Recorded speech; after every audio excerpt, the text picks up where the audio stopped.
बहुत समय पहले एक अद्भुत राज्य था जिसका नाम था सूर्य नगरी। इस राज्य में राजा विक्रम का शासन था। वह एक वीर, न्यायप्रिय और अत्यंत समझदार शासक था। उसे अपनी जीवन संगिनी की तलाश थी, जो न केवल बाहरी सुंदरता से भरी हो बल्कि दिल से भी सच्ची हो। राजा विक्रम हमेशा यह सोचता था कि उसकी रानी वह होनी चाहिए जो प्रजा के लिए आदर्श हो और जो उसकी अनकही भावनाओं को समझ सके। राज्य में दो प्रमुख लड़कियां थीं जो अपने गुणों के लिए प्रसिद्ध थीं। एक थी मधु, जो ना केवल अपनी सुंदरता के लिए प्रसिद्ध थी बल्कि उसकी सुंदरता उसके दिल की अच्छाई से और भी बढ़ जाती थी। वह एक बहुत ही दयालु और समर्पित लड़की थी जो हमेशा प्रजा की मदद करती थी। उसका दिल बहुत साफ था और वह किसी से भी कुछ नहीं चाहती थी, केवल अपने आसपास के लोगों का भला चाहती थी। दूसरी लड़की थी सीमा, जो बहुत सुंदर, चालाक और तेज तर्रार थी। वह जानती थी कि राजा विक्रम के दिल को जीतने के लिए उसे अपनी सुंदरता का ही सहारा लेना होगा। सीमा अपनी खूबसूरती और स्मार्टनेस से राजा का ध्यान आकर्षित करने का हर संभव प्रयास करती रहती थी। लेकिन क्या उसकी सुंदरता और चालाकी से राजा का दिल जीतना इतना आसान था? राजा विक्रम एक दिन राज्य के बाहरी इलाकों में भ्रमण कर रहा था। वहां उसने देखा कि मधु प्रजा के साथ बैठकर बच्चों को खाना खिला रही थी और साथ ही साथ कुछ गरीबों की मदद कर रही थी। उसकी मुस्कान में एक ऐसी बात थी जो राजा के दिल को छू गई।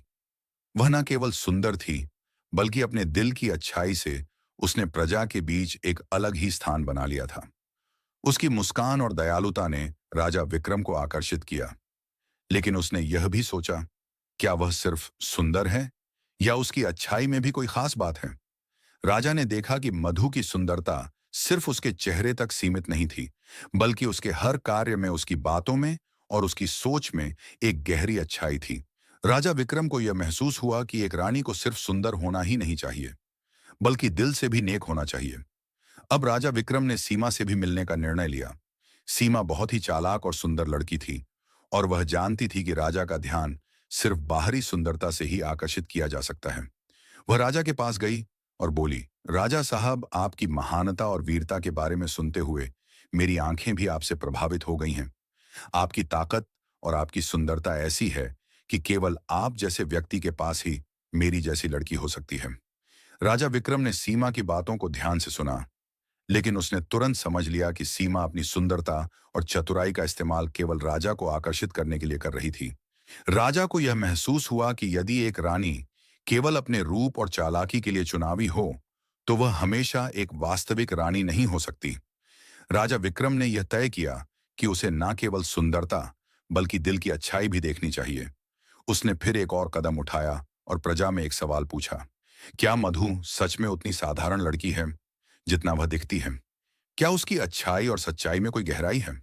राजा ने मधु से मिलने का निश्चय किया और उससे पूछा, तुम इतनी साधारण क्यों हो? तुम हमेशा दूसरों की मदद करने के लिए तैयार रहती हो। मधु ने एक सौम्य मुस्कान के साथ जवाब दिया, राजा साहब, मुझे नहीं लगता कि मैंने कुछ असाधारण किया है। मैं बस दिल से यह करती हूँ क्योंकि मुझे लगता है कि अगर मैं दूसरों का भला कर सकती हूँ तो यही मेरे जीवन का उद्देश्य है। राजा विक्रम ने मधु की बातों को सुना और उसे पूरी तरह से समझा। उसने देखा कि वह सच में न केवल सुंदर है बल्कि उसके अंदर एक गहरी अच्छाई भी है। यह बात राजा के दिल को छू गई। राजा विक्रम ने मधु से कहा, मधु, तुम्हारी सुंदरता और अच्छाई ने मेरा दिल छू लिया है। तुम्हारे दिल की सच्चाई और नेक दिली ने मुझे प्रेरित किया है। मैं तुमसे विवाह करना चाहता हूं। मधु ने हंसते हुए कहा, राजा साहब, मैं आपके साथ अपना जीवन बिताने को तैयार हूं। आप जैसी महान आत्मा के